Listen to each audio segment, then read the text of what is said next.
여러분 모두 걱정해 주시고 또 기도해 주시는 덕분에 한국 여행을 잘 마치고 돌아왔습니다. 원래 그 이정훈 교수님의 초청으로 제가 뭐 교수나 학자는 아니지만 국제 학술 대회에 논문을 하나 발표해 달라고 부탁을 해서 갔던 길이었지만 또 하나님께서 여러 가지 준비해 놓으신 것이 있어서 꼭 필요한 때 필요한 자리에서 말씀도 전하고 또 말씀도 가르치고 또 많은 다양한 분들을 만나고 또 이야기를 나누고 또 필요한 일들을 할 수 있었습니다. 한 2, 3년 만에 한국을 다시 갔다 오면서 전에 느끼지 못했던 것을 좀 느낀 게 있습니다. 미국에 오래 살다가 한국에 가면 길도 낯설고 또 하다못해 뭐 하나 어디 가서 조그만 거 하나 구입을 하더라도 낯설기 때문에 늘 사람들한테 물어보곤 합니다. 근데 저 혼자의 개인적인 느낌인지 모르지만 전에는 뭔가를 이렇게 길에서 물어보고 도움을 청하면 열에 9은 아주 친절하고 10명 중에 1명, 2명 정도가 아주 불쾌하게 불친절한 경우가 있었는데 이번에는 이게 뒤집어진 것 같아요. 10명 중에 한두 분이 아주 친절하시고 나머지 분들은 굉장히 좀 힘들게 불편하시더라고요. 또 왜 이런 거 나한테 물어보냐, 이런 걸 이런 것도 모르냐, 왜 바쁘게 사는 사람 방해하느냐 하는 눈치가 확 보이는 바람에 굉장히 부담스러웠습니다. 또 한 가지는 서울에서 이렇게 다니면서 택시를 이제 이렇게 이용을 하게 되면 택시 기사분들이 굉장히 말이 좀 많으십니다. 약간 터커티브 하십니다. 그래서 특히 이제 나이가 좀 드셔서 개인 택시나 아니면은 법인 택시를 이렇게 운전하시는 분들이 특별히 좀 말을 많이 하고 싶어 하십니다. 그리고 이제 미국에서 왔다는 이야기를 또 들으면 우선 어디서 왔냐고 또 열심히 물으시고 또 미국에서 왔다 그러면 이제 세상 돌아가는 이야기를 많이 해주시기 때문에 택시를 몇 번 타게 되면은 요새 분위기가 어떻구나라는 것을 이렇게 쉽게 알 수 있는데 이번에는 전혀 그런 말씀하시는 분이 안 계세요. 그리고 오히려 제가 궁금해가지고 한두 마디 이렇게 물어보면 그냥 단답형으로 예, 아니요. 그러고는 이제 열심히 운전만 하고 계시고. 그래서 어떤 기사분한테 물었거든요. 요새 기사분들이 그런 말씀 잘 안 하시대요. 그랬더니 요새는 그런 얘기 안 합니다. 요새는 아무도 그런 얘기 안 합니다. 그러시더라고요. 그래서 이게 분위기가 정말 힘들고 어렵고 또 많은 분들이 위기를 느끼고 있는 게 사실이구나라는 생각이 들었습니다. 그런 위기나 어려운 일이나 힘든 시기가 됐을 때 왜 이렇게 됐지? 어쩌다 이렇게 됐지? 하는 물음을 묻게 되죠. 하나님의 백성 이스라엘 백성에서도 비슷한 일들이 계속 벌어졌었습니다. 이스라엘 백성에게 벌어졌던 일은 한 민족에게 적용될 수도 있지만 사실은 하나님의 백성이라 일컫는 오늘의 하나님의 백성이라 일컫는 교회 공동체, 믿음의 공동체에 더 가까이 적용이 됩니다. 더 나아가서 하나님께서는 야곱이라는 한 개인의 이름으로 민족을 부르시기 때문에 이스라엘 백성에게 벌어진 일은 하나님의 자녀가 되고 하나님의 백성이 된 우리 한 사람 한 사람에게 적용이 되기도 합니다. 그래서 힘들고 어려울 때, 답답할 때, 위기감이 느낄 때, 그럴 때 어떻게 해야 될지도 모를 때, 그럴 때 왜 이렇게 됐지? 하는 질문을 하게 되는데 성경에서는 그럴 때가 되었을 때 애초부터 왜 그런 일이 벌어졌는지를 미리 예언을 해 놓으십니다. 이스라엘 백성이 애굽에서 탈출한 후에 40년 동안 광야 생활을 한 후 이제 가나안 땅에 들어가는 초엽에 이제 들어가기 직전에 하나님께서는 모세를 그 땅에 들어가지 못하게 하시고 느보산 정상에서 그 땅을 보게만 하시고 하나님께서 데려가십니다. 모세가 이제 자기의 말년 마지막 날이 다가왔다는 것을 알고 이제 40년의 광야 생활을 정리하면서 이스라엘 백성들에게 그들이 어떻게 행하여야 할지를 가르쳐주는 게 신명기입니다. 그래서 신명기는 역사적인 이야기의 전개가 아니라 1장부터 시작해서 모세가 지난 40년 동안의 경험을 통해서 40년 동안의 공동체적인 경험을 통해서 얻게 된 하나님의 말씀을 순종하는 법을 쭉 설교를 하는 게 신명기입니다. 그러다가 오늘 본문 우리가 보는 32장에 들어와서는 모세가 노래를 가르쳐 부릅니다. 그리고 33장에 넘어가서는 모세가 죽는 기록이 나와요. 그래서 32장은 모세가 이스라엘 백성에게 전하고자 하는 메시지의 결론 부분입니다. 그런데 이것이 노래로 되어 있는 것은 성경에 노래로 등장하는 경우는 예외 없이 한번 읽고 깨달아라 라는 것이 아니라 앞으로 계속 외워서 기억하라 라는 내용입니다. 그러면 신명기에서 32장에 담긴 내용이 그냥 한번 알고 지나가는 것이 아니라 늘 기억하고 암기해야 될 정도로 중요한 내용입니다. 32장이 뭔가요? 1장부터 31장까지는 율법을 가르쳐요. 어떻게 행할 바를 가르칩니다. 32장은 그럼에도 불구하고 너희들은 결국은 하나님께 거역하고 하나님께 반역하고 그리고 하나님을 거부하여 하나님을 진노케 할 것이다. 그게 32장입니다. 그리고 모세는 우리가 하나님을 결국은 거역하고 하나님을 반역할 것이다 라는 것을 외워서 암기하도록 시켰어요. 왜 그랬을까요? 그러지 말라고. 근데 그래봤자 또 그럴 수밖에 없을 거라고. 그럴 때 어떻게 행해야 될지를 알게 하려고. 그렇습니다. 그래서 32장 1절부터는요 27절까지 하나님께서 그토록 큰 기적과 은총을 베푸시고 그렇게 하나님께서 지켜오셨던 하나님의 백성, 구원받은 백성이 결국에 와서 하나님을 배신하는 내용을 쭉 담고 있다가 오늘 본문 28절 우리가 읽은 본문의 첫 부분에서 그렇게 된 이유를 이야기합니다. 이유. 그 이유가 뭔가? 28절에 그들은 모략이 없는 민족이라 그들 중에 분별력이 없었도다. 분별력이 없어서 그렇습니다. 우리는 종종 힘든 일, 어려운 일, 그리고 극복해야 될 일이 닥치게 되면 그 원인을 영적인 데서 찾습니다. 오히려 성경은 그런 영적인 일이 결과라고 이야기합니다. 그 결과를 낳은 원인이 따로 있습니다. 분별력이 없어서입니다. 29절에 나오는 대로 그들이 지혜가 없어서입니다. 그들이 기도가 부족했기 때문에 예배가 부족했기 때문에 물론 그것도 중요하지만요. 그것은 분별력이 없는 것의 결과고 지혜가 없는 것의 결과라는 거예요. 그러면 분별력이 없었던 것은 도대체 무슨 의미입니까? 분별력이 어떤 종류가 있습니까? 분별력이 없었을 때 무엇을 분별하지 못한 것입니까? 오늘 본문에서 민족과 한 개인이 결국은 하나님을 언짢게 하고 하나님을 거역하게 하고 하나님을 진노케 하는 행동을 하게 되는 분별력 없는 종류들을 찾아봅니다. 첫 번째로 분별력이 없는 것은요, 모략이 없습니다. 모략. 28절에 그들은 모략이 없는 민족이라고 그랬죠.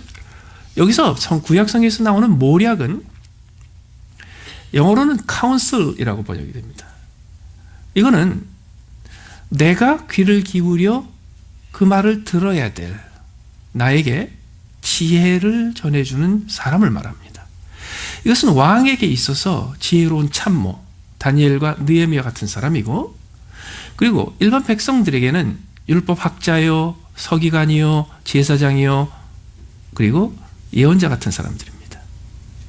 또 우리의 가정에서는 신앙의 선배들이고 우리 신앙의 공동체에서는 우리를 말씀으로 지도하는 사람이기도 합니다. 다시 말해서 분별력이 없어서 한 개인의 삶이나 공동체의 삶에서 하나님을 거역하고 하나님을 순종하지 못하게 되는 첫 번째 시작은 내가 누구의 말을 귀를 기울여야 될까? 나에게 지혜로운 말을 가르쳐 줄 사람을 선택하지 못했고 그들을 눈치채지 못했고 그리고 그들의 말을 듣지 못한 것에 있습니다. 한 국가 공동체나 또 민족 공동체가 역사 속에서 심각한 실수를 저지를 때가 그 원인이 비슷합니다. 분별력이 없습니다. 분별력이 없었던 첫 번째 이유는 모략을 듣지 못해서 그렇습니다. 모략이 뭐냐고요? 전문가입니다. 전문가의 말을 듣지 못합니다. 전문가가 누군지를 알지 못합니다. 전문가를 인정하지 않습니다. 그리고 전문가가 말을 해봤자 그 말이 내가 따라야 될, 내가 귀를 기울여야 될 말이라는 사실을 깨닫지 못합니다. 지난 2, 3년 동안, 지난 4, 5년 동안 한국에 참 많은 일이 벌어졌습니다. 그리고 한국 사회를 흔들고 한국 사회를 위기로 몰아가고, 그리고 그것 때문에 한국 사회가 새로운 방향을 설정하는데 기폭제가 되었던 많은 사건들이 벌어졌습니다. 그런데 그 사건들의 공통점이 하나 있습니다. 전문가가 처음부터 끝까지 무시됩니다. 광우병 사태든 세월호 일이건 천안함 문제건 그 모든 부분에 있어서 백성들이 전문가를 무시합니다. 그리고 전문가를 무시하는 이유가 있습니다. 인터넷에 뒤져보고 조금 이것저것 알아보고 나서 자기가 전문가인 줄 알아요. 그리고 전문가가 말하는 것을 가볍게 여기고 우습게 여기고 소홀히 여깁니다. 신앙적으로도 똑같습니다.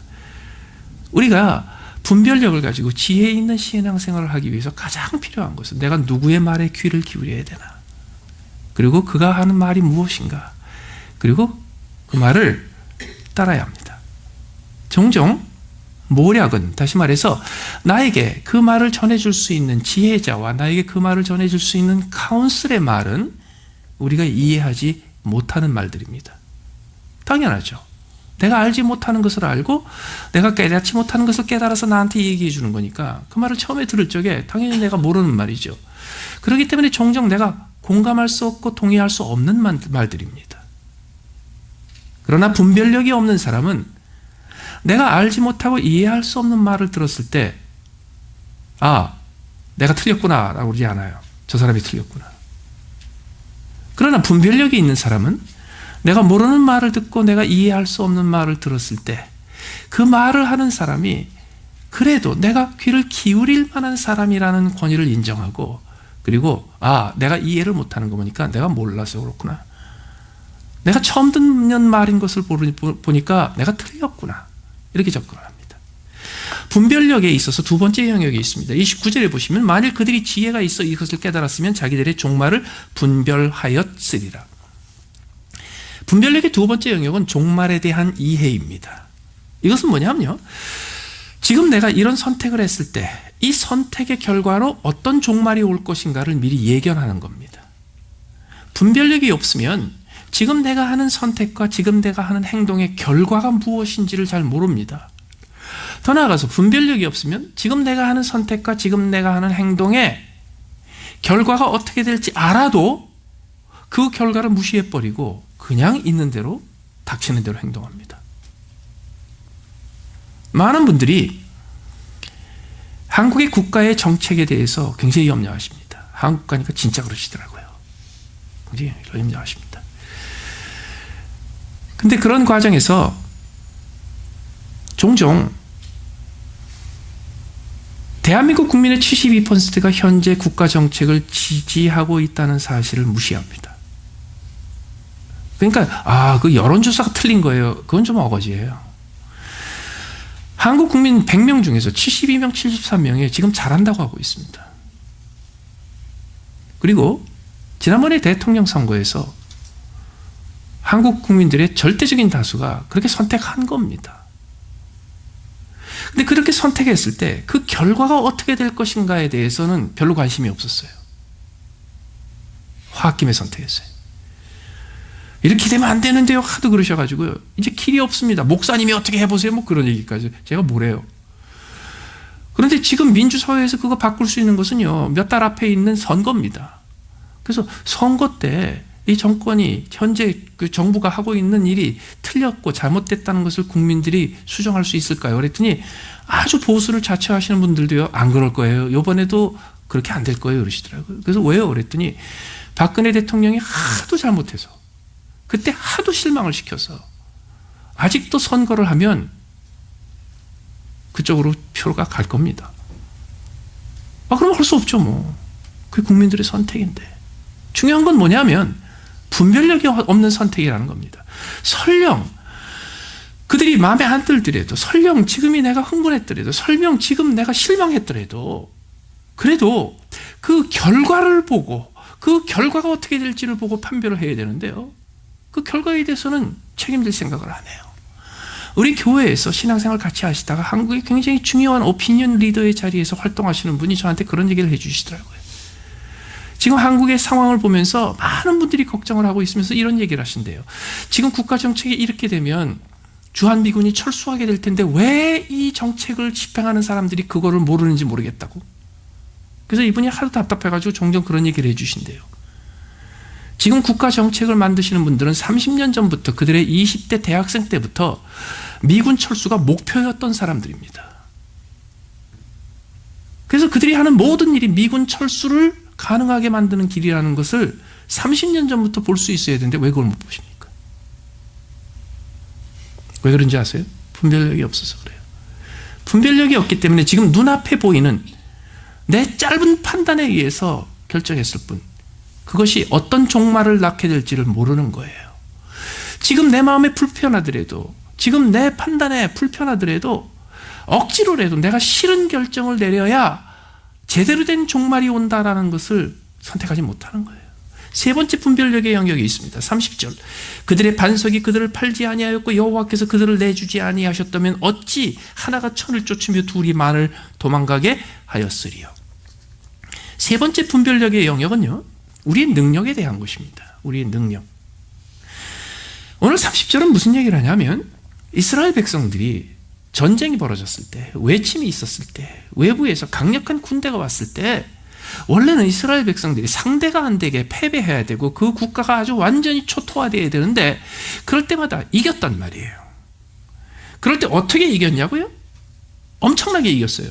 1당 1000으로 이겼어요. 2당 10,000으로 이겼어요. 그런데 그렇게 이기는 경험을 몇 번 하고 나니까 광야에서 이 민족을 쳐부시고 저 민족에게 승리하면서 가나안 땅을 정복하며 이렇게 지나오면서 어떤 착각이 생겼냐면요, 우리가 진짜 세구나, 우리 굉장히 강한 나라구나, 우리 군대가 굉장히 강한 나라구나, 그래서 우리는 1당 100이 아니라 1당 1000의 군대를 가졌구나라고 스스로의 능력을 과대평가한 겁니다. 그런데 오늘 본문은 무슨 얘기예요? 하나가 천을 쫓으며 둘이 만을 도망가게 했던 이유가 뭐라고요? 하나님이 대신 싸워줬기 때문에 그래요. 우리가 어떻게 구원받았습니까? 우리의 구원의 첫 번째 스텝은요, 첫 번째 걸음은 어떻게 이루어지냐 하면 하나님 앞에서 우리는 영원한 심판을 피할 수 없는 죄인이라는 사실을 인정하고 하나님, 내가 잘못했습니다라고 회개하고, 그것까지 충분하지 않아요. 그때 뭘 인정해야 되냐면, 하나님, 나는 나의 죄의 문제와 죄의 심판의 문제를 내 스스로 해결할 수 있는 능력이 전혀 없습니다. 요거를 인정해야 구원의 첫 번째 스텝이 이루어집니다. 그런데 우리는요, 그렇게 하나님 앞에 나 스스로 나의 인생의 문제를 해결할 수 없다는 사실을 고백하고 하나님이 전적으로 나를 대신하여 싸워주시고 나를 대신하여 승리해 주신 그 결과로 은혜의 구원을 받은 후 거기에 익숙해져 버려요. 하나님이 나 대신에 해주시는 것을. 그래가지고 세월이 흐른 다음에 진짜 내가 능력이 있어서 그렇게 된 줄 알아요. 대한민국의 역사, 지난 반만 년의 역사를 통해서 대한민국은 스스로 가지고 있는 군사력과 스스로 가지고 있는 국력을 가지고 외적을 이겨낸 적이 없습니다. 그런 적 없습니다. 그런 적이 있다고 생각하면 분별력이 없어서 착각하는 겁니다. 그런데 세월이 흐르면서요, 우리가 그런 능력이 있는 줄 알아요. 우리가 마음만 먹으면 1당 1000이 되고 2당 10,000이 되는 줄 알아요. 아니에요. 대한민국은, 한국은 반도국가입니다. 반도국가이기 때문에 조금 커졌다고 해서 금방 중원을 차지하는, 대륙을 차지하는 위치에 있지 않습니다. 대한민국에서 아무리 경제력이 크고 아무리 군대가 강성해져도요, 순식간에 중국 대륙을 차지할 만한 지정학적 위치에 있지 않습니다. 더 나아가서 반도국가이기 때문에 항상 대륙에서 큰 세력이 생기면 그러면 항상 몰렸던 세력이고요, 해양에서 큰 세력이 생기면 항상 교두보가 되어서 당했던 세력입니다. 그런데요, 우리가 힘만 모으면 우리 스스로 민족 차별로 우리의 미래를 우리가 결정할 수 있다 생각하는 게 분별력에 있어서 실패해요. 개인적으로도 마찬가지입니다. 우리가 늘 잊지 말고 기억하면서, 외우면서 기억해야 될 것이 이겁니다. 하나님, 나는 능력이 없어요. 내가 승리한 것은 하나님이 나 대신에 싸웠기 때문이에요. 내가 승리하고 내가 이겨낼 수 있었던 것은 하나님께서 나 대신에 견뎌주시고 나 대신에 감당해주시고 나 대신에 행해주시고 나 대신에 싸워줬기 때문이에요. 하나님, 지금이라도 하나님께서 나를 도와주시지 않으면 나는 한 가지도 이길 수가 없어요. 이거를 유지하는 게 분별력이고요. 그것을 유지하는 것이 하나님께 축복받는 길이에요. 네 번째 분별력의 영역이 있습니다. 그것은 우리의 의로움입니다. 우리의 의로움. 32절에 보시면 이는 그들의 포도나무는 소돔의 포도나무요 고모라의 밭의 소산이라 그들의 포도는 독이 든 포도이니 그 송이는 쓰며 그들의 포도주는 뱀의 독이요 독사의 맹독이라. 하나님께서는요 이스라엘 백성들을 보실 때 어떻게 보시냐면요 아주 물 좋고 달콤하고 그리고 향기가 나는 포도나무요 그리고 밭의 열매로 보시지 않아요. 그 하나님의 백성이라고 일컬은 그 사람들 그들의 포도나무는요 소돔의 포도나무예요. 그 열매에서 나는 열매는 소돔과 고모라의 열매예요. 그리고 그 열매가 어떠냐고요? 포도가 독이 든 포도예요. 그리고 그 송이는 맛이 써요. 그리고 그 포도주를 만들면요 뱀의 독이고 맹독에 해당되는 거예요. 그런데 그 이스라엘 백성들이 어떻게 착각하냐고요? 우리는 아주 괜찮은 포도나무라고. 이 포도나무에서 맺히는 열매는 세계 최정상급 고품질의 포도라고. 이것을 가지고 포도주를 만들면 세계 최고의 포도주가 된다고. 그게 자기에 대해서 착각하는 거예요. 우리가 어떻게 구원받았습니까?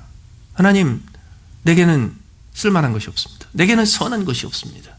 내게 있는 것은 악뿐이며 나는 하나님 앞에 죄악으로 가득 찬 존재입니다. 하나님 나를 용서해 주십시오. 거기서부터 시작했잖아요. 근데 하나님께서 내가 행한 모든 악과 내가 행한 모든 불의를 뒤집을 만큼 우리가 의로워지고 우리가 선해지고 그리고 우리의 악과 죄를 우리가 다 갚았기 때문에 우리를 용서하셨나요? 아니에요. 우리가 아직 죄연이 있을 때 하나님께서 우리를 용서하셨어요. 어떻게? 하나님께서 대신 감당하시고 하나님께서 대신 지시고 하나님께서 대신 해결하시고요. 그리고 우리는 하나도 변한 것이 없는데 우리를 그냥 의롭다 여겨주셨어요. 그래서 하나님께서 우리를 변함없이 가장 선한 자, 가장 의로운 자로 대해 주세요. 안 그런데. 그럴 때 우리는 끊임없이 우리는 뱀의 독이요 독사의 맹독이요 소돔의 포도나무요 고모라의 밭의 소산이라는 것을 잊지 말고 하나님이 나를 그렇게 의롭게 선하게 대해 주신 것을 받아야 되는데 우리 스스로 잊어버려요. 그리고 우리가 진짜 그렇게 선한 줄 알아요. 우리가 그렇게 선하게 착각하게 된 이유가 뭔지 아세요? 34절 이것이 내게 쌓여있고 내게 쌓여있고 내 곳간에 봉하여 있지 아니한가. 잘 보세요. 이것이 너에게 쌓여있고 너의 곳간에 쌓여있지 않느냐가 아니에요. 이것이 내게 쌓여있고 내 곳간에 봉하여 있지 아니하냐. 무슨 말이에요? 우리 안에 있는 독과 맹독과 소돔과 고모라의 소산이 드러나지 않는 이유가 하나님이 그거를 가둬놨기 때문에 그래요. 하나님이 그걸 하나님의 곳간에 가둬놓으시고 거기다 자물쇠를 채워놓으시고 거기다가 봉인을 하셔서 매일 찾아오셔서 이거 누가 뜯었나? 이게 새 나갔나? 안 새 나갔구나. 새 나가지 않게 막고 계시기 때문에 그래요. 소돔과 고모라 어떻게 벌 받았습니까? 하나님께서 그 소돔과 고모라를 벌하고 가실 때에 아브라함을 만나시죠. 아브라함이 그 하나님의 사자와 협상을 하죠. 거기에 하나님께서 동의를 하십니다. 양보하셔서. 어떻게? 10명의 의인이 있으면 소돔과 고모라를 벌하지 않기로 하세요. 그리고 소돔과 고모라 들어갔습니다. 10명을 찾았습니다. 못 찾았죠. 그런데 그 중에 의인 1명을 찾았어요. 그게 아브라함의 조카 롯이었죠. 그런데 하나님께서요 소돔과 고모라에서 10명을 찾지 못했기 때문에 아브라함과 약속한 대로 합의한 대로 소돔과 고모라를 불러 그냥 멸하시면 되는데 아브라함과 약속한 것에는 없었던 일을 하나 은혜로 해주세요. 그 한 명 있었던 롯을 건져주시는 거였어요. 그래서 하나님께서 그 롯을 의인이기 때문에 그 롯 같은 사람이 9명만 더 있었으면 소돔과 고모라 전체를 구해 주시는 건데 하나님께서 그 한 명밖에 찾지 못했기 때문에 롯의 가족을 빼내고 벌하셨어요. 왜? 롯이 의인이었기 때문에.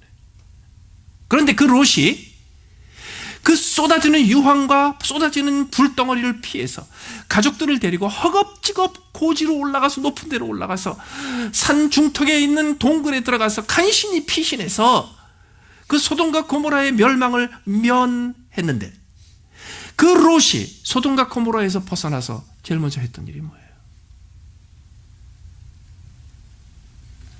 취하여 요즘 같으면요 미투에 10번도 나왔을 일을 저지른 거예요. 그게 뭔가요? 소돔과 고모라의 문화였어요. 하나님 보시기에 의인이라고 판정을 받았음에도 불구하고 그의 삶은 이미 소돔과 고모라의 문화에 젖어 있었어요. 소돔과 고모라하고 아무런 상관없이 깨끗했기 때문에 구원받은 게 아니에요. 우리가 그걸 착각해요.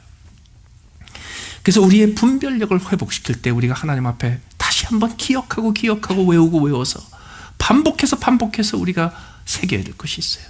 하나님, 원래 우리는 독과 같은 존재요, 맹독과 같은 존재요, 쓴 열매요, 독이 든 포도와 같은 존재였는데 하나님께서 그 모든 것을 하나님의 곳간에 가둬두시고 새나가지 않도록 그것을 봉하셨기 때문에 내가 이만큼 살고 있습니다. 여러분, 우리가 속에 있는 독과 맹독이 겉으로 배어나와서 그게 진짜 사람들을 해치지 않는 이유가 뭔지 아십니까? 이유가 있어요. 그런 상황이 안 벌어졌기 때문에 그래요. 그런 여건이 안 만들어졌기 때문에 그래요. 그게 뭐예요? 하나님이 우리를 지켜주셨기 때문에 그래요.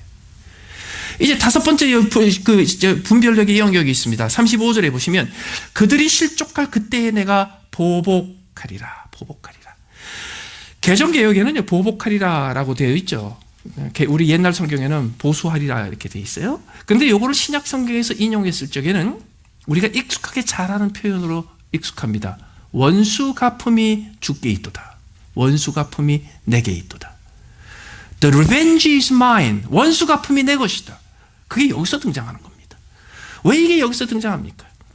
이제 분별력이 제대로 있어서 내 지혜를 의지하지 아니하고 하나님이 주시는 모략을 듣기를 즐겨하고, 그리고 내 결과에 대해서 내 마음대로 결정하는 게 아니라 종말을, 그 결과를 헤아리면서 결정을 하고, 그리고 내 능력을 과신하는 것이 아니고 나의 선함을 과신하는 것이 아니라 그것을 완전히 불신해서 하나님이 나를 지켜주셔야만 내가 의를 지킬 수 있고 선을 지킬 수 있다는 것을 깨닫는 사람들은 무엇을 하냐면요, 아무것도 판단하지 않습니다. 아무것도 정죄하지 않습니다. 그리고 그 모든 판단과 정죄를 하나님에게만 맡깁니다. 서양 학자들은 그런 거를 잘 모르는데 중국이나 일본 학자들은 한국의 현대사를 보면서 한국 현대사가 이렇게 돌아가는 이유는 한국 민족이 가지고 있는 500년 된 독특한 한국인의 DNA 때문이라 그래요. 그걸 뭐라고 지적하냐면 한국 문화는 처음부터 끝까지 주자학적이라고 말합니다. 주자학은 유교입니다. 근데 공자가 만든 유교가 아닙니다. 그게 조선에 들어가서 훨씬 더 전문화하고 고도화된 유교가 주자학입니다. 그런데 주자학도 엄청나게 복잡하지만 거기에 근본적인 기초는 이겁니다. 모든 것을 도덕적인 잣대로 평가하는 겁니다. 모든 것을 도덕적인 잣대만 가지고 평가하는 겁니다. 그래서 어떻게 되냐면 큰 기업을 일궈서 수십만 명을 수십 년 동안 먹고 살게 한 사람도요, 뭐 한 가지 도덕적으로 결함이 생기면 그건 아주 못된 사람이에요. 그 모든 업적과 성취는 다 무시합니다. 그러나 또 반면 아무리 무능하고 아무리 일을 그르치고 아무리 많은 사람한테 피해를 줘도 그가 뭔가 도덕적인 순결함을 지키고 있다는 게 딱 보이면요, 그 사람은 아주 거룩한 사람입니다. 이게 우리 민족의 밑바닥에 깔려 있어요. 그래서 처자식 그렇게 고생시키고 그렇게 힘들게 하면서도요, 끝까지 고고하게 도덕적인 순결함을 지키고 있으면요, 사회는 그 사람을 칭송해.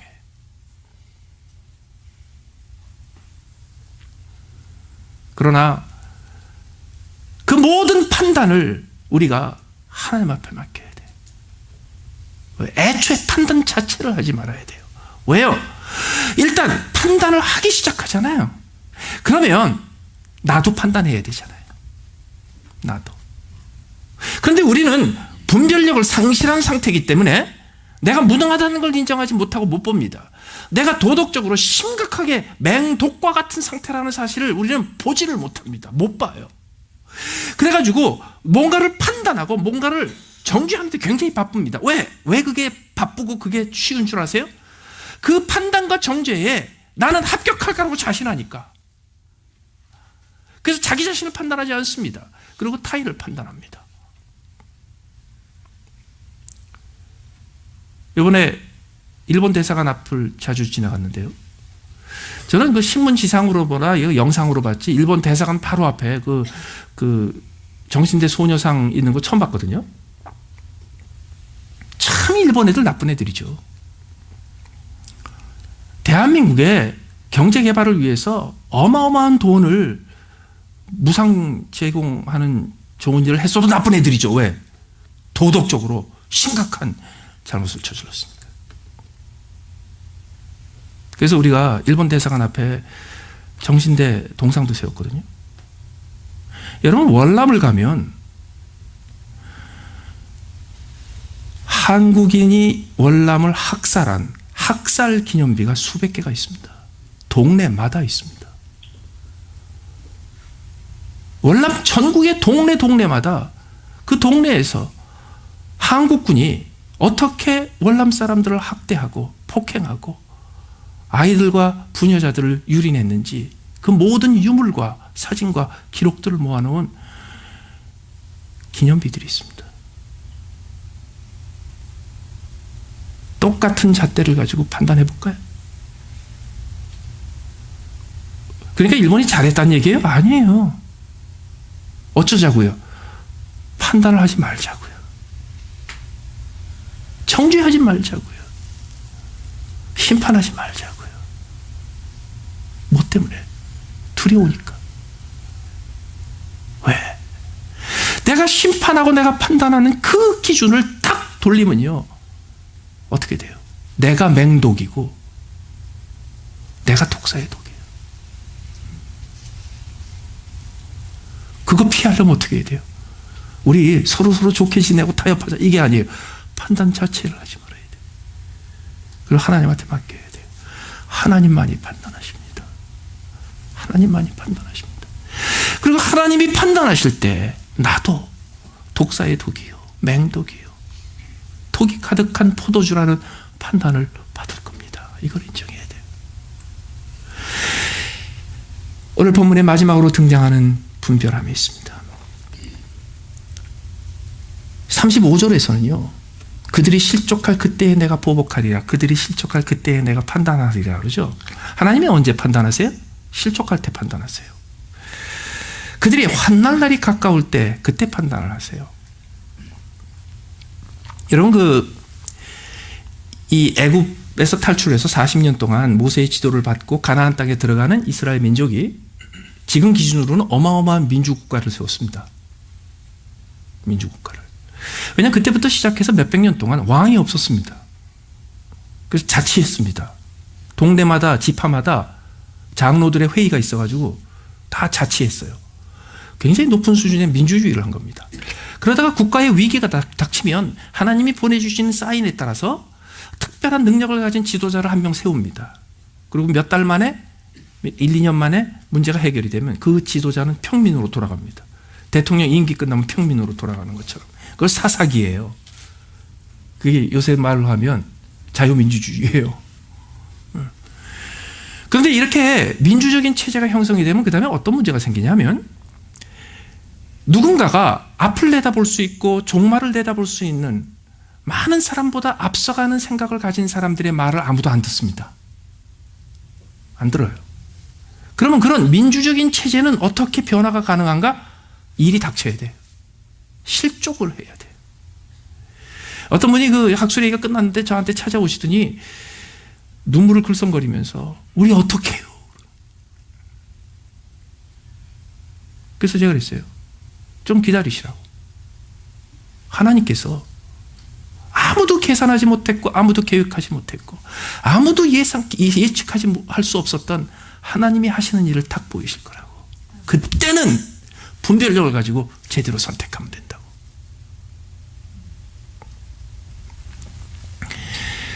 하나님께 모든 것을 맡겼잖아요.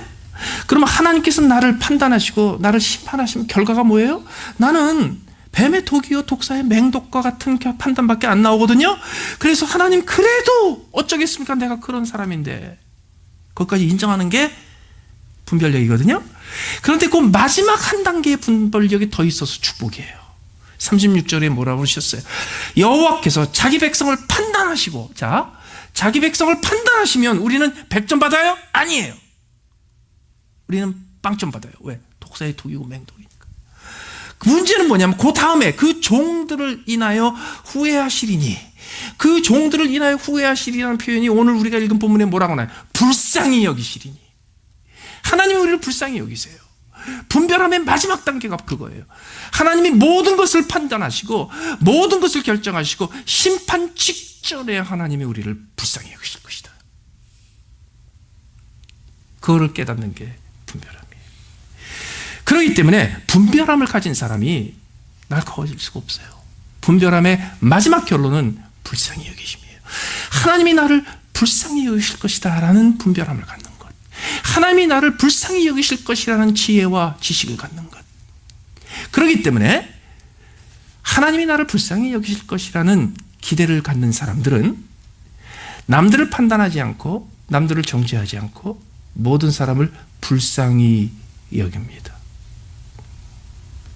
저는 지금 미국을 이끌어가고 한국을 이끌어가는 현재의 모든 사람들을 불쌍히 여깁니다. 몇 년 지나면 그들을 불쌍히 여겨야 될 때가 옵니다. 정죄할 때가 아니고. 불쌍히 여기면 그 다음에 뭘 하나요? 유익한 일을 합니다. 이제 선악간에 판단하여 선을 행하려고 하지 마십시오.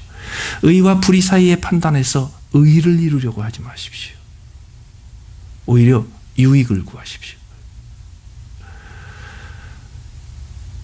내 곁에 있는 사람한테 이익이 되는 거 한 가지만 찾아서 하세요.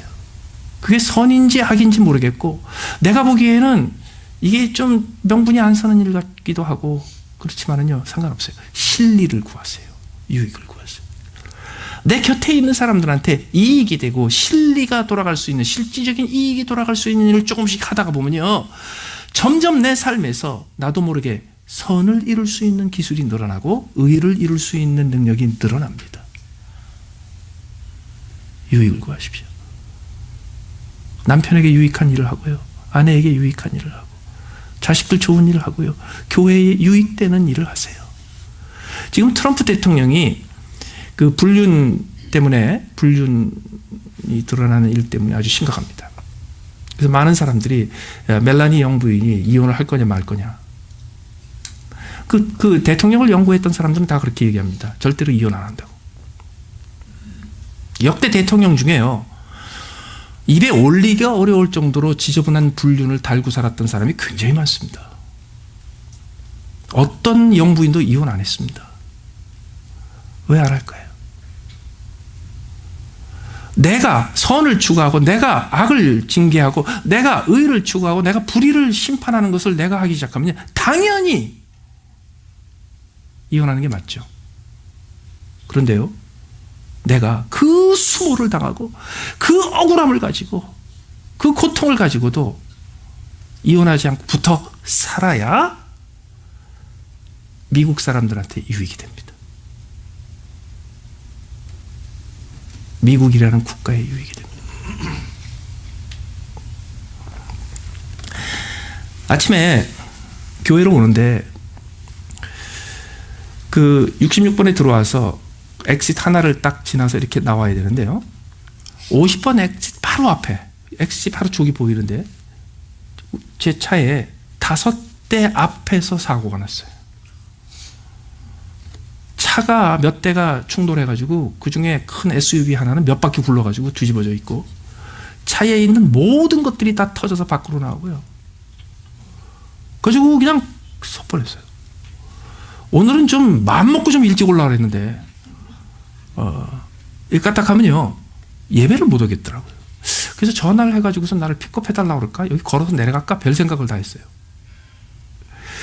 야, 어떡하지? 늦었는데? 근데 다행이란 말을 그럴 때 쓰는 게 아닌데, 하여튼 그 파이어 치프가 딱 도착해가지고요, 옆에 한 줄을 딱 열어가지고, 그래가지고 이게 한 대씩 빠져나가게 하는데 제가 1마일 뒤에 있었으면 그래도 못 왔을 겁니다. 그 5대 뒤에 있었기 때문에 얼른 빠져나와서 빨리 반대쪽 X를 빙 돌아서 5분 전에 올 수 있었어요. 그런데 이렇게 빠져나와서 66에서 빠져나와서 이제 50번을 타서 쭉 오는데 다행이다.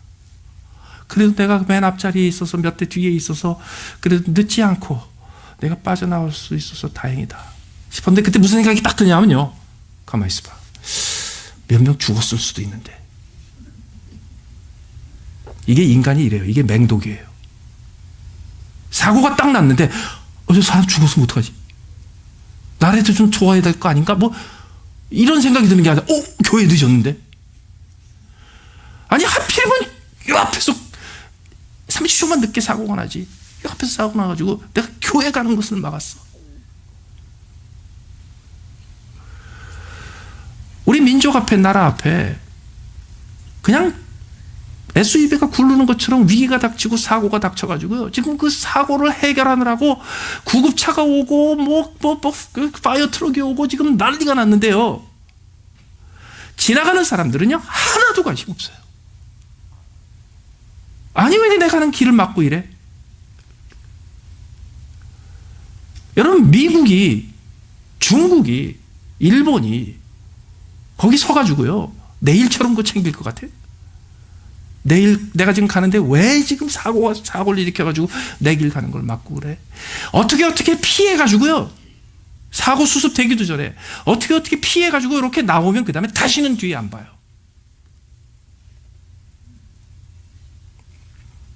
그게 우리 민족이 처해 있는 상황이에요.